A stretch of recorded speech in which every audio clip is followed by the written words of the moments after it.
Welcome to this edition of the Ultimate Combat Experience. I'm Mike Timmerman. I've never felt more inadequate in all my life. I'm standing next to one of the most beautiful men on the planet, but certainly the most beautiful man in mixed martial arts. Brandon Kaiser, what's going on, buddy? Well, not much, Mike. I'm just so excited to be down here doing the Ultimate Combat Experience with you. I'm a huge fan. I love being a part of the show. I'm just stoked to be here, man. It's a full-time job being this beautiful is what he's trying to say.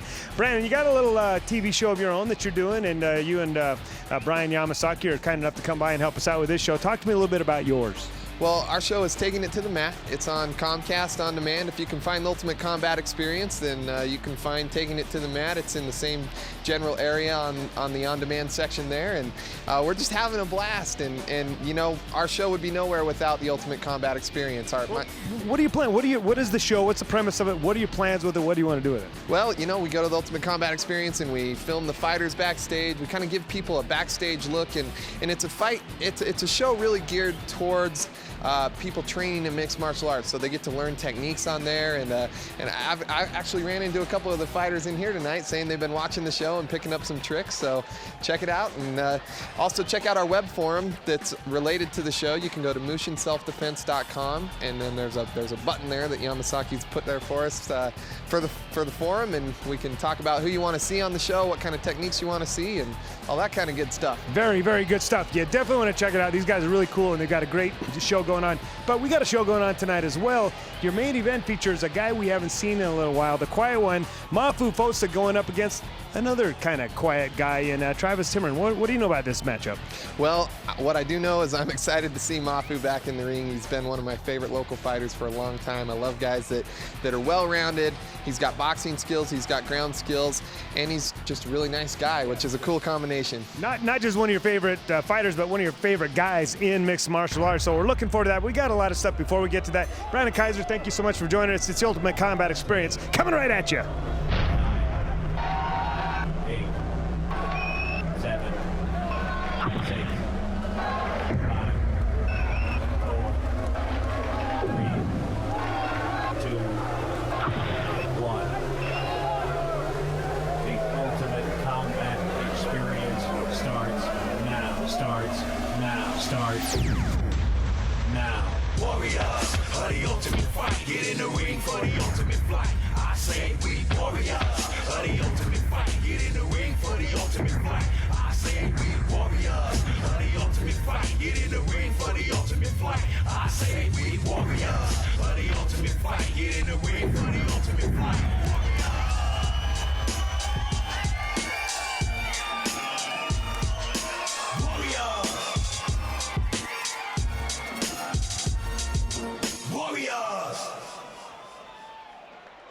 Coming up, we have a very exciting matchup between Rusty R.I.P. Pearson and Jay the Chicken Jensen. Now, I've had my eye on Rusty Pearson for quite a while now. He's caught my attention. He's a very physical, strong wrestler who seems to have been continually improving his game and adding skills to his repertoire. On the other hand, we have Jay Jensen, who I've seen fight one of my own friends, Sterling Nitsuma, in the past. And, you know, the guy always seems to be able to take the fights into the deep rounds, which, you know, every time you do that, you give yourself an opportunity to win. It'll be a great contrast of styles between Jay the Chicken, kind of a more unconventional striker, versus Rusty Pearson, a 170-pound monster who is continually bringing his game up. Both these guys very, very tough, and I'm excited to see what happens next. Both Jay Jensen and Rusty Pearson have both been kind of hovering down around the, I should say, the entry to the upper echelon of this weight class right here. Both these guys fought some tough guys. They haven't really quite proven themselves to really make claim at the top of the weight class, however.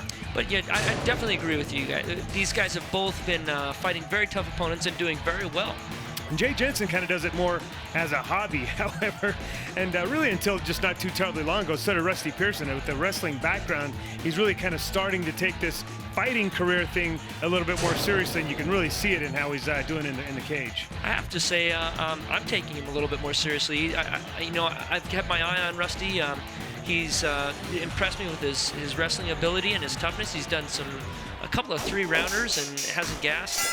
So it'll be interesting to see what happens. That's the thing about him is he does have that durability. He comes out strong, but he can maintain that level of enthusiasm throughout the fight. But that's also that can be said for Jay Jensen. And there you go. You can see he's added some techniques to his arsenal. And that makes for a really difficult equation to try to solve there when you've got to deal with takedowns and also potential head kicks and Superman punches. And there you go, the full package: kicks, punches, and a nice body lock takedown. Yeah, that first kick missed, and the second one just grazed, and then set up nicely that Superman punch, and then really all that was just really for what Rusty does, and that's take you down. Sure. Jay's showing some pretty good composure here. I don't know if he's good composure or, that Rusty, he's got great hips and great balance, and he gets on you, and there's just not a whole lot you can do from underneath there. Except for grab the head and squeeze. And Jay's doing just that. This is our classic grab the head and squeeze technique. But this is the grab the head and squeeze with a real mean look on your face, I think, is the new twist. That can contribute to people tapping out a lot quicker. Sometimes that can be the case. Rusty Pearson, very patient here. Again, he's always kind of been that way, having the wrestling background that he's got. He kind of knows how to pace himself and to keep the tempo at a comfortable pace for him to last 3 rounds. I wish Jay would let go of that head and try to make some space. I mean, really, it's like they say, you're really only hurting yourself there, Jay. There you go. Now at least he's got some space, and well, maybe that space wasn't so great. Well, Rusty did a good job of eliminating that space, and now finds himself on the back of Jay Jensen. And Jay Jensen really looks a bit befuddled at this point with going up against Rusty Pearson. Well, he's definitely in deep trouble here. Rusty's taking his back and is delivering some punishment. He's got both hooks in, and it doesn't look like Jay has any routes for escape plan here. And I don't know if this was really a strategy per se on Jay Jensen's part, but in the past he does kind of let people wear themselves out. But you don't want a guy like Rusty Pearson trying to wear himself out by punching you in the head. No, this is I don't know if you can back a dope here. I just don't know if it's going to work. Oh boy, look at that face crank going on. Jay's doing a pretty good job of sucking it up, though, man. It doesn't look like he's going to tap anytime soon, but that did not look comfortable at all. Yeah, I'm interested to see what Rusty's got planned here. He's running out of time here, and it'll be interesting to see how he tries to finish, or if he tries to finish in this first round. I don't know that he needs to. I think he's really felt more comfortable on his feet. He's shown that he's dominant there. He shows that he can take this kid down, and now he's showing that he can kind of be patient and pick him apart. So I don't know that it is any big rush, even though you've got the most superior position in MMA. But why try to kill it right now? I think you'll have other opportunities. Well, it looks like he will. I mean, it's got the round's about to end, and there it is.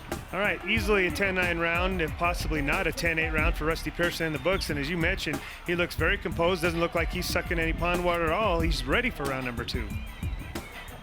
Well, so are we. So is she. We'll be back with round number 2 when we come back.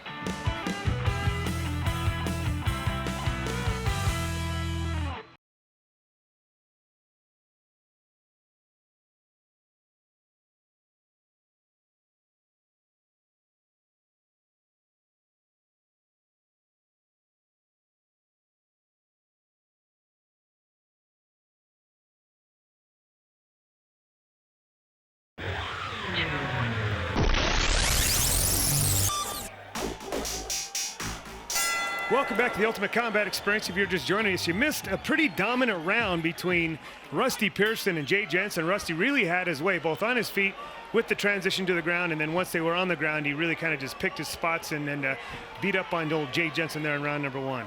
Jay's, sometimes you can have a feeler out round, but oh boy, when you're down on the round count, you've got to push the pace. You've got to make some stuff happen, and Jay's just got to pull the trigger. He's not.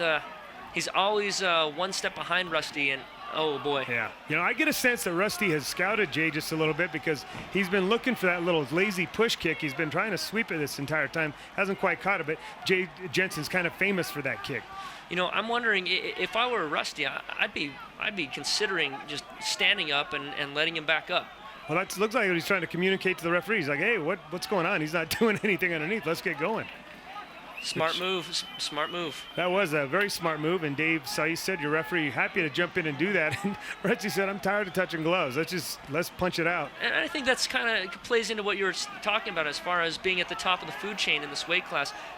Those types of moves right there, veteran moves, keeping your composure, and trying to sway the geography of the fight to benefit you. I mean, that just kind of shows you the level that Rusty's at. Yeah, you see Rusty, he's always dangerous to get a takedown. He's such a great scrambler. It reminds me of a larger version of Oliver Bradstreet, just really never in trouble. He's always looking to hit that shot. And you see right there, he's in tight once again, but kind of left his head behind, and Jay Jensen happy to do what to it?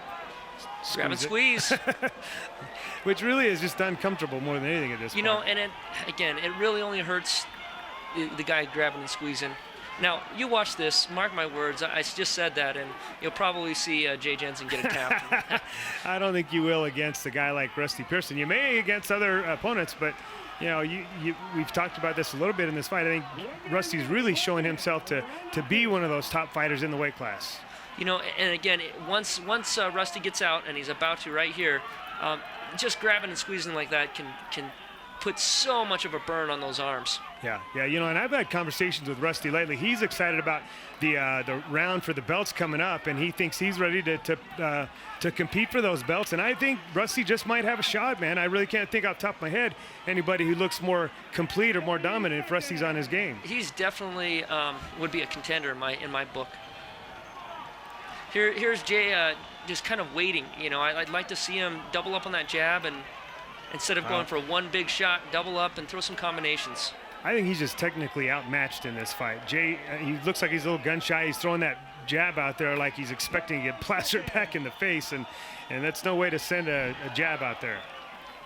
He's got to get busy and go for broke here. He's got about 1 second, and Rusty, I think, won that round definitely 10-8 in my unofficial book. Yeah, well, clearly way out ahead on judges' scorecards. Now we'll see if Jay Jensen can do what Jay Jensen does, and that is just kind of pull one out of a grueling fight. He's usually not going to win a whole lot of scorecards, but he has won fights because he's just worn people down. And Rusty doesn't look like he's quite there yet. I almost wonder how much Rusty's maybe holding back on the trigger, pulling back just to get some more experience points, get some more ring time in there. He's the kind of kid that wouldn't surprise me to do something like that. He's certainly looking big picture. I know Rusty. Maybe I wonder if that's the case, or if he just lacks the submission side of the game. The ability to finish a fight here. I mean, because he has been in position, you would think, to finish a couple of these fights, or this fight in a couple of different times, but he hasn't done it yet. Right. So again, that makes me question whether or not he's actually kind of drawing this out a little bit longer. Well, he's working on kind of an ugly guillotine from top there. I'm not sure. He was expecting to get a tap out of that, but I don't think he's going to. Kind of a neck crank guillotine, right? Yeah, kind of one of those things kind of made up on the fly, I think. Yeah. Sometimes those kind of the best, though. I mean, it's hard to defend him because they're so unconventional. And first time you see him is when you're in the middle of a fight. Yeah. Hard to have a game plan for something you've never seen before. It looks like it's having some sort of at least some effect on Jay's getting Jay. a little sleepy. he just gave Dave Saiz instead the nod, but you can see the discoloration in his face and the veins starting to. And there it was. All right. That was the slow motionist tap I've seen ever. More of a smack on the ass than it was a tap, but he gave it, and that's it. Well, hats off to Jay for sticking in there for 3 rounds and giving it his best. Well, he did. He came out and gave Rusty Pearson a fight, but I'm looking forward to see Rusty in the round for the belts, and that's what really he's got his eye on, and tonight was maybe just a little warm-up or tune-up for that. Tyler Ayers Law Firm is a proud sponsor of the UCE. Call them for legal help at 255-5555. All right, I'm here with the chicken, Jay Jensen, man. Dude, you come out here, man. It doesn't matter if someone's better than you, like technically or what. You just come out and you fight, man. You just put heart and soul into this thing. Dude, what happened, man? I was looking over. I saw you had you in a headlock. What happened? I think I was having too much fun. He landed a few good shots. I wasn't expecting that kick. Hit me with a good punch. And then I let him hug me, choke me, so I had to tap. So he choked the chicken. People like doing that now, you know, keep choking the chicken. Another guillotine, so. All right, man. Hey, that was a good fight, man. You know, I love seeing you come back in here. You come back in again? Oh, yeah, I'll be back. All right, man. Is there anybody you want to thank or call out or anything like that? Oh, I got lots of people to thank. First, I want to say I love my wife. She was in my corner tonight. Thank my other corner, Kelly Pope. My cousin, Adam Brinkerhoff, he's my other corner. He couldn't make it tonight. He'll make it next time. I want to thank all the guys that I train with. My oldest son for letting me beat him up.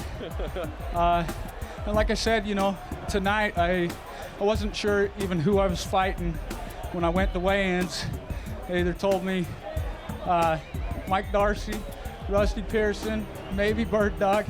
I didn't even know. And when they first called me, it was Turner. So I didn't even know who I was fighting.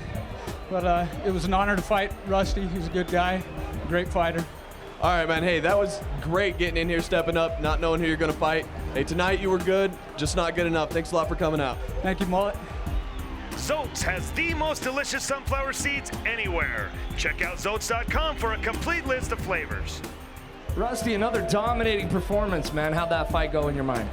It was good. I threw a couple wild shots that looked like shit, so I wish they'd have landed, but I'll take it. Well, at least you're honest with yourself. Man, you locked on that guillotine from the top, and you choked the chicken, baby. Love choking the chicken. Don't we all? What's your plans for the future? Hopefully just get better and better, man. Every fight I take, try to progress. That's about it. Yeah, are you still training with the ninjas? I mean, I hear that you're not allowed to talk about it, right? Ninja secrets. No, I'm not allowed to talk about it. It's not allowed to talk about it. All right, bro. Anyone you need to thank for this fight? Yeah, just want to thank my wife, Ember. Thank you. Ryan, Andy, Kev, thanks for coming out, guys. All my friends and family back in Melford. And look for Forrest Griffin to be wearing a cabinet tech on his fight on the 27th. All right.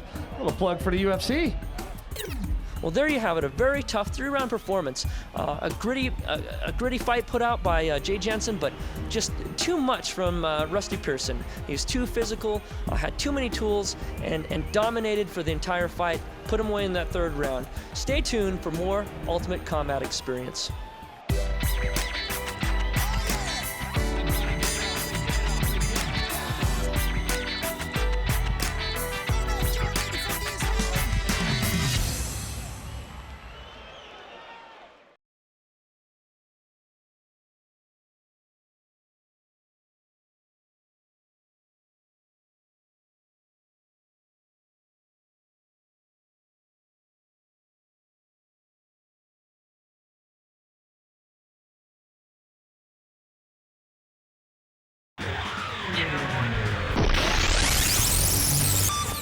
Got a couple lightweights coming out here. Lawrence Todd calls himself the aggro hippie.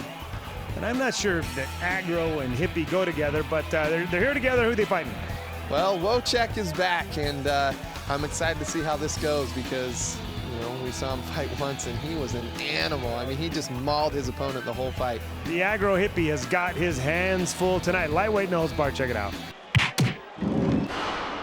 I actually think these guys might be a little smaller than lightweights. I think they're featherweights, but man, Zach Wotjeck, he fights like at least a lightweight, if not bigger. And we've never seen this kid before, though. Yeah, I've never seen Lawrence before. Hopefully he'll put something, make something worth commenting on here. Well, he doesn't look too excited to be here. Well, I wouldn't be if I had to stand across the cage from that guy. Might take the wind right out of your sails, couldn't it? That old Wotjeck walked into the cage like he means nothing but business tonight. Someone fed him some sour milk. Yeah, and a lot of it. Boy, I'll tell you what, he's not happy. He certainly got his game face on right here. You see a couple last-minute words of advice from your referee there, and we're ready to get rocking and rolling here. Oh, Dave, he's the scariest guy out there. Oh, boy. Oh, wow, right there. Wotjeck wasted no time to come out here and land a couple of big shots. Dave going to yell at him now, so you can't stand and strike. They call him a few names to boot. He's over the 135-pound limit, so he gets a stern talking to as opposed to a back suplex. He's most certainly getting it here. He's getting an earful from Dave, and I'm not sure if Dave's taking a point away or not, but he's certainly giving him a stern tongue lashing. Please don't do that anymore. Well, you see right there, that might have been just enough to end this fight, Brian. I think that is. That's it. Wow. Wow. Well, I didn't see enough there to finish it, but apparently he landed some big shots before this thing was over, and Wotjeck go right back to the sour milk, I guess. Find top name brand clothing at unspeakable prices at Big Rock Clothing. Mention UCE and save 10%. All right, ladies and gentlemen, I'm standing here with Zach Wotjeck, man. Dude, that was a fast fight, man. You came out here just fists of fury in it, man. How do you feel about that? Wanted to go a couple more rounds, but I'm happy with it. The adrenaline gets going, you know, and I didn't mean to hit him while I was down. The adrenaline just gets going, but I'm happy with the outcome. All right, man. That was a great fight. Is there anybody you want to thank tonight? That's family, friends, fiance, everyone. Thank you. All right, man. You gonna come back here and do this again? Of course. All right, man. Hey, thanks a lot for coming out tonight. You were awesome. Thank you. Once again, we got a couple guys that train right here at the Ultimate Combat Training Center lining up to fight each other. You know a little bit about one of them. Who is he? Daniel Grass, slowly becoming one of my favorite new fighters in the Ultimate Combat experience. Somewhat moved to Utah to train at the Ultimate Combat Training Center, and I don't blame him. If you want to fight, this is the place to be. You've got a gym to train at, and you have a show that takes fighters every single week. All right, well, Gabriel Butler is happy to step in with him. Welterweight, no holds barred. Check it out. Daniel Grass not afraid to take a challenge, but Gabriel Butler trains at the same place as he does. He knows how tough he is, and Daniel Grass says, well, you know what? It's a fight, Mark. It's a fight. You know, I'm always curious when fighters have your own gym, face each other. Do they look at each other and put together a game plan, or do you kind of try to keep them separated? You know, fortunately, the gym's big enough that they can kind of stay away from each other, and there's a lot of different factions in here that they can train with, and so we really don't have that dynamic that I've seen at other gyms where, you know, there kind of gets to be that little bad blood between the two. In fact, these guys are all happy, smiles, slapping each other on the back before the fight. Oh, I can't see any bad blood ever being in the veins of Daniel Grass. Yeah. Daniel's such a great-hearted individual.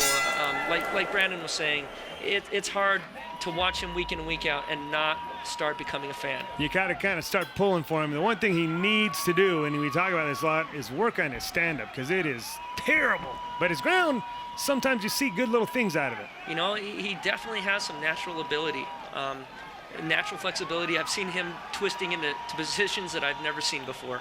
Yeah, well, you know, and Eddie Bravo would be proud. yeah, and if he could just channel it, you know, in the right direction, he'd be all right, because he's got some. There he is. I mean, that's a leg coming over the guy's back. I almost thought that Lawrence had grown his own leg, a third leg. Yeah, Gabriel Butler, this kid's an athlete, really, really good-looking kid, and he's got skills. Excuse me, Gabriel. That's right. Oh boy, there. Daniel's going to the back. He's got a reverse triangle and an armbar. There's the armbar. He's not good. Well, wow, Almost. just about It was a lined near up with it. submission, and he spins right back. There's his flexibility. That's wow. It's undirected flexibility, though. It's all over the place, and really, he could be in some of these positions, and he just goes right through them. Well, you know, I think it's just his inexperience as a fighter. You know, you give him time, and that will become dangerous. There he is, you know, set up for a potential armbar, maybe even a go-go plata. There's a go-go plata. And very wisely, Gabriel just kicks Gabriel out says, hey, man, I had enough of that. Man, I don't know what's going on down there, but I don't like it. Tactically, a very smart move. What is Daniel doing here? He wants to bring it back to the ground. Well, it looks like Daniel's taking advantage of no hitting the down fighter rule. This was, I remember years ago, Josh Buck actually brought up that particular series there, where if you are lacking in striking skill, and you know it, if you take a knee, you've basically completely taken that element out of the fight. Yeah, well, unless you get dinged for inactivity, and you have to be at least active in a fight, and if your opponent doesn't buy into it, then you might have a problem. Sure. It looks bad for the judges. Yeah, it sure definitely. does. But an interesting strategy, and Daniel Grass getting being the first one to actually employ it in a fight here in Utah. There you go. And he's paying for it now. He made Gabriel mad. And Gabe Butler trying to put this rear naked choke on, but he's not quite able to get underneath the chin of Daniel Grass. Gabriel on him like white on rice. Yeah.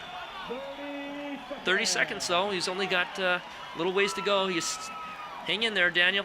Grass is a hard kid to finish. You know, what he lacks in finishability, he makes up for in the inability to finish him. He just is kind of a squirmy guy. Oh, boy. Armbar.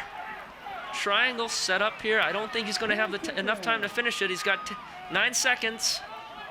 Well, I love these cliffhangers. Yeah, it's a cliffhanger. I don't think you're going to see it end right here, though. Pretty interesting first round, if to say the very least. When I say interesting, it was kind of all over the place. It was definitely interesting. Like I said, you saw a little play on the rules. You saw some twisty-bendy from Daniel Grass, and then you saw a near finish by Gabriel at the end there. You saw Gabriel, wisely not buy into some of the stuff that Daniel Grass can suck you into, and he really, in my opinion, showed some pretty good heady smartness, some ring savvy right there in that round, and touch of the gloves. And here we go with round number 2. I'm interested. I'm interested to hear. Or to see, maybe if these guys' games are influenced by their main instructors. I mean, it seems like Daniel has more of a jiu-jitsu style as opposed to Daniel may have more of a wrestling style. Well, you'd certainly look at these two and not think that they're training at the same place, because they are a lot different. But, like I said, some of these guys will take different paths. Some of them will train with some trainers here, and some will train with others. So you're right. It's kind of interesting to watch. Daniel going for a heel lock and a knee bar here. At the same time. Maybe you think he should have settled in on one of them? Well, he was close. I think maybe instead of straightening his legs and crossing his ankles, he could have done more of a leg curl and pulled Gabriel closer to him to finish with that knee bar. It was close, but Gabe, being game, squirmed his way out of it, and now looking to reclaim guard. Again, I think if he would have abandoned the head there, he would have been able to get his knee in and complete at least half guard. But he's still got that head. He's still got the head. Hey, there he was able to convert it and get to his knees, though. He was able to do that. And this right here. In a neutral position. Yeah, it is right here. And it'll be interesting to see who does what to get out of it. Well, looks like they both might be kind of sneaking a rest there for a minute.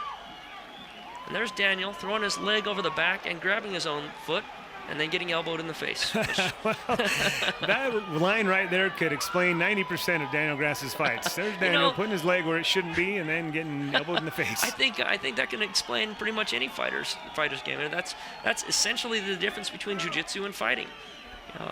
What's the difference between jiu-jitsu and fighting is someone's punches. punching you in the face. Exactly, and that makes a big difference. It really does. You're really setting does. up all these moves, and as soon as you start getting pinged, it can be a distraction, to say the least. It's fun to see guys that are great jiu-jitsu practitioners make the transition. Some of them make it, and some of them don't. Sure. Daniel Grass probably hasn't had a lot of punches rain down on him while he's practicing some of these moves, and you see his face shows signs of he's been taking some of those in the last few fights he's had. Well, Gabriel's doing a great job of keeping the side cross, and now he's got a knee over the. If he can get that knee over that arm, he'll have a clear direction with that right hand for that punch. Well, I got a couple shots in there and wasn't able to quite finish the fight that way, but you kind of get the sense that you see the gas tank going one direction, where Gabriel Butler starting to garner more energy and more momentum, and Daniel Grass kind of seems like he's fading. I think that's kind of a general theme. You get two fighters of equal conditioning. Usually the guy on top is going to have a little more in his tank than the guy on the bottom. All right, well, there you go. 2 rounds in the book. Ethan Andrews stepping in and telling these guys going back to your corners and see what kind of adjustments can be made back in the corner. And right now, I don't think it's any stretch to say that Daniel Grass is losing this fight. He's probably well behind on the scorecard. He's going to have to make some considerable adjustments if he wants to come back in this one. We'll find out when we come back.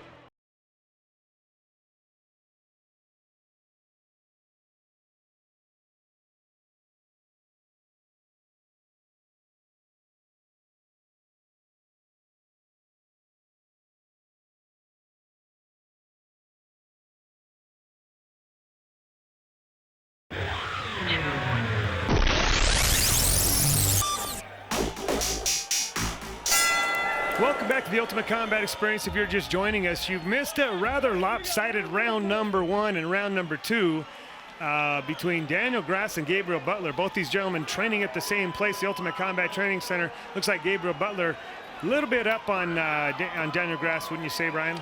Yeah, he's been on top. I don't know. I think first round was a pretty close round. I think that Gabriel might have stolen it, seeing as how he was the one putting Daniel on the run at the end of the round. Second round, I think that again Gabriel might have stole the decision, just being the guy on top, laying down punishment. All right, very good, very good. Well, that sets up a round number 3 where, regardless of what the judges, how they saw it, somebody's going to have to step up here in round number 3 if they want to walk away with a clear-cut victory. Well, it's so hard sometimes when you've got when the fatigue sets in to push that pressure and push the pace and get that win. Boy, but that's it really what separates the victors from the. Usually 90% of the time it is conditioning, but right now both these guys look pretty tired, and somebody's just going to have to gut check it. Gabriel's got side control. I kind of question Daniel. Possible arm triangle. And there's that flexibility. Look at that. Boy, he sure does cause you problems in so many different ways with that flexibility. I mean, like you mentioned, it looked like Gabriel was sitting on a nice little choke, and then, right there, the leg gets in the way. It's hard to comment on some of this because it's just so unconventional. There's not a thing about Daniel Grass's fighting style that's conventional, other than the shorts he wears, perhaps. Yeah, I mean, I'm kind of wow. Look at, he's upside down, bent in half. He's got a reverse triangle going on. Just when you counted him out, oh boy. Yeah, that's a scary position. That is a very scary position. Somehow Daniel kept that triangle hooked on, but that just makes me so nervous when you see somebody exposed like that.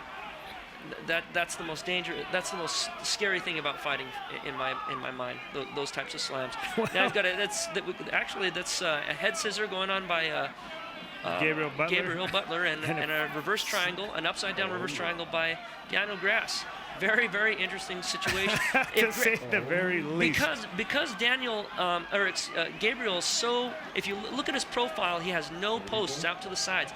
If Daniel were to just kind of roll to one side or the other, use his foot to bridge and roll to a side, he might be able to take top position. Well, either way, that was just a funny looking situation there for both these guys for quite an extended period of time, and sometimes the crowd gets a little restless when that happens. If Daniel were to reach with his left hand over and grab Gabriel's right wrist, he could pull that arm across and tighten up that triangle and maybe even finish him. Okay, who won that round, Brian? I'm going to have to give I'm a technician. I have to give the points to Daniel. He had him in an actual legitimate submission, and he just couldn't finish it. So you possibly got Daniel Grass winning this fight. That first round being close enough to. Oh boy, now you're putting me on the spot. It's the tough one. That's what makes these fights fun. Well, let's hear what the judges had to say. Well, apparently we're not going to hear scores, but apparently Gabriel Butler did enough to win the judges over, and going to walk away with the win tonight. Find top name brand clothing at unspeakable prices at Big Rock Clothing. Mention UCE and save 10%. All right, I'm standing here with Daniel Grass. Daniel, dude, you were like Gumby in there, man. You end up in some of the craziest positions I've ever seen. That was an outstanding fight, man. How do you feel about it? I feel okay. I feel I could have done a lot more conditioning, a little more time, and I'll have all my skills honed real sharp to where I can come back and finish these things up a little bit quicker than what I've been doing. All right, man, I'm not gonna lie, your conditioning looks pretty good. Last 2 times I've seen you fight, you've gone into the 3rd round. This was a good fight. You just got to get in the gym, learn a little bit more, kind of refine those little techniques. And man, you're doing great, man. Is there anyone you want to thank tonight? Yeah, I want to thank 5 Buck Pizza for giving me the discount and hooking me up this week. And if you need a tattoo, visit Samoa Inc. on 1618 South Main and ask for Pooley, and he'll give you the good hookup. Mike Stedham. Got to thank Mike Stedham, the boss, and the whole Combat Cartel for having me out, making me feel like family. Nice, man. So you've been training down there at UCTC while you're in town? Yes, sir. All right, man. Keep it up. Hey, tonight you were good, just not good enough. Thanks for coming out. Thanks. I appreciate being here. Have a good night. Skull Candy, the official headphones of the UCE. Check out their complete line of headphones and accessories at skullcandy.com. Gabe Butler, man, that was quite a match. You're 3-0 now. How's it feel? It feels pretty good. That guy really tested me to the limit. Saw stars at the last point and thought it was going to be over, but made it through. Man, I was watching that fight, and some of that stuff that was out of control jiu-jitsu, man. Whatever you want to call it, yeah, it was out of control. Yeah, they got videos about that on the internet. So where do you go from here, bro? See if I can't come back and go 4-0. I know that my first 3 fights are over, so the next opponents are going to be a little harder, but at least I'll learn. Does it motivate you having the Sugarloaf in the other guy's corner, though? I mean, he's kind of coaching you up there at the UCTC, and apparently he's in the wrong corner. I must get to him too late because he coached my first one, hasn't coached me since. I guess I didn't do what I was told. So maybe I'll learn more, get him in my corner on the next one. All right, bro, anyone you need to thank for this fight tonight? My wife, my family, everybody at work that supports me, everybody. Thank you. All right, bro, we'll keep it up, man. You're 3-0. Let's see you go 4-0 and keep it going. Like it. Thanks, man. Thanks, Dan. Victory eludes Daniel Grass one more time. Yeah, we had a 3-round decision. What can you do? You know, I tell you what, the kid comes out here and he's in these fights and he's taking them 3 rounds, but just can't quite get over the hump. Yeah, he's poor guys. Every time I see him fight, he goes 3 rounds, which is 3 rounds is tough to go whether you win or lose. Absolutely. We got more of the Ultimate Combat. Don't go anywhere.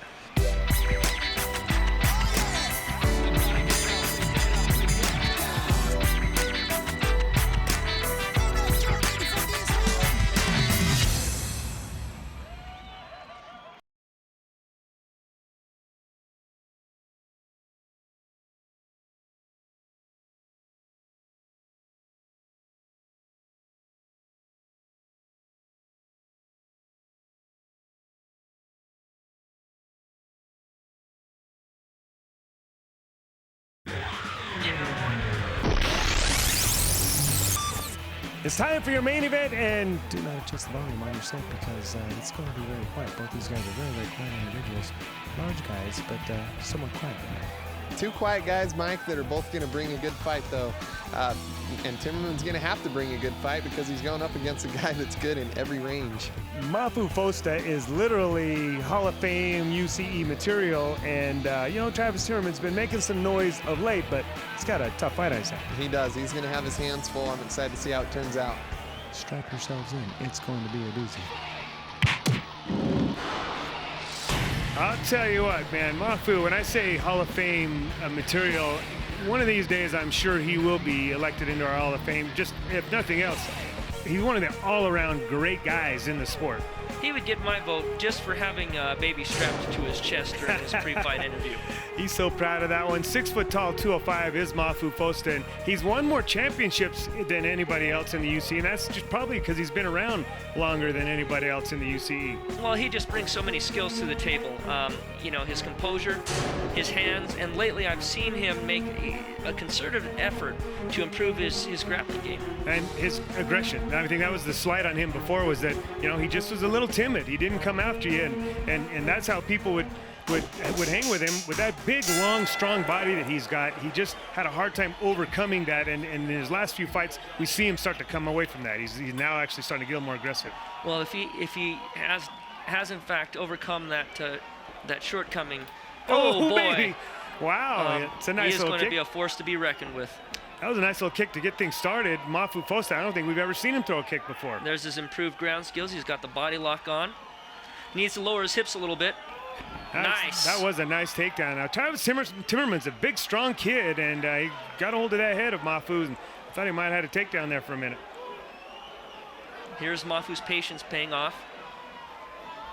What should he be doing here, Brian? I think I would try to pull Timmerman away from the fence so that he can't climb up it and create leverage, which he's done right there, and he's taken him out.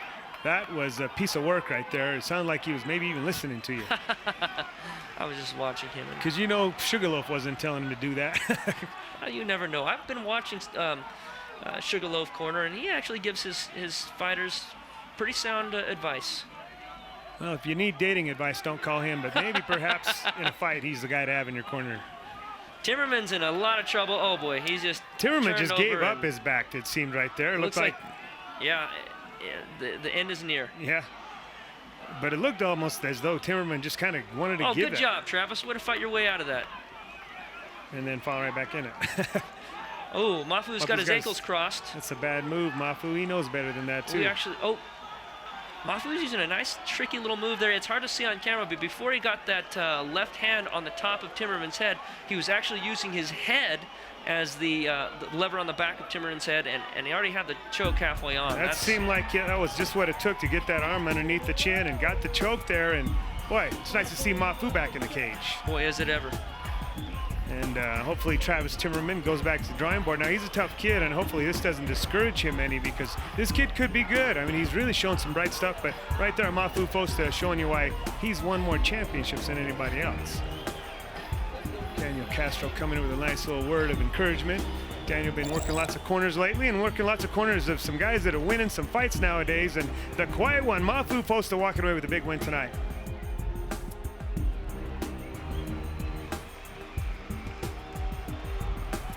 Tyler Ayers Law Firm is a proud sponsor of the UCE. Call them for legal help at 255-5555. Travis, you fought a very focused Ma'afu Fosita tonight, and he just kind of took it to you, bro. Yeah, you could see it in his eyes. He was ready. He was ready to win. And man, on the ground, he just overwhelmed me. I tried to reverse him, but he was just too strong, and I couldn't. I don't know. I think we were up against the cage when I tried that reversal, but he was just, yeah, on the ground. What's so damn funny? Mike's still going, what? Silent giant, you gotta speak up. No, but yeah, Ma'afu's an excellent fighter. He's a legend. It was actually an honor to fight him. I don't know, on the ground, I was outclassed, basically, so. Well, Travis, don't hang your head too low. I mean, he's got quite a few more fights than you. You've been on a roll, though. You've been kicking butt in the cage. Let's get you back here in a couple weeks and get these things figured out. Oh, yeah, no doubt, even next week. But, yeah, let's do it. All right, Travis, tonight you were good, just not good enough. Thanks for being part of the experience. Anyone you need to thank? Yeah, my sponsors, A-Bite Computers, Ma'afu for stepping in the cage and not pounding on me too hard. And my two kids, Aiden and Kaylor, and yeah, that's pretty much it. And Ramsey Dewey, out the Murray Kickboxing. That's it. Thank you. Well, Travis, we'll see you again here real soon, buddy. Find top name brand clothing at unspeakable prices at Big Rod Clothing. Mention UCE and save 10%. The quiet one, Ma'afu, man. You come in here, you take like a 2-year break. No one sees anything of you. You come in and you own. You came in, you just one step to the next. You were completely in charge of that fight, man. How do you feel? I feel great. Travis, he's a tough guy. Like a couple of my guys at my gym fought him. Tough guy. I was nervous first fight back, but just trying to get back into it. You didn't look nervous at all when you came out here, man. You just went from one thing to the next to the next. That was textbook. Is there anyone you want to thank tonight? I thank Mike, his show. I don't think Utah'd be here. The fighting wouldn't be here without him, but everyone at the gym, Sugarloaf, all my boys, my wife, Christy, and my kid, Coley, everyone, thank you. Nice. Real quick, man, what's next for Ma'afu? This first fight coming back is just, I wanted to see where I was at, and I definitely need a lot more work, so just back to the gym like always. All right, Ma'afu, man, it is always a pleasure to have you here in the fights, man. Thanks a lot for coming out. Hope to see you in real soon. Thank you. That's going to put a wrap on tonight's edition of the Ultimate Combat Experience. Great to see some of the guys coming out of the woodwork. I know Ma'afu's getting ready to strap on the gloves to maybe come away with a belt here in the Ultimate Combat. We got the Round of Champions rounds coming up. I'm excited about that stuff. No, I'm so excited. The Round of Champions is always a great time for the Ultimate Combat Experience, and if anybody can pull a belt down, it's Ma'afu. He's done it before. He'll probably do it again. All right, the belts are back, and you definitely want to tune in over the next several months. We're going to be crowning champions, giving belts out, and Brandon Kaiser brings me back to the day when you used to beat people up. Yeah, it's been a while since I was beating people up. All right, well, thank you so much once again for joining us on the show tonight, and best of luck with your show, and hopefully you're going to come back and do some of more of this stuff with me again. Oh, always my pleasure to be here. Thanks so much. Very, very nice. This guy is one of the great guys of the sport. If you get a chance, drop by the Moose and Self Defense up there and battle for these guys are studs. It's the Ultimate Combat Experience. We'll see you next week.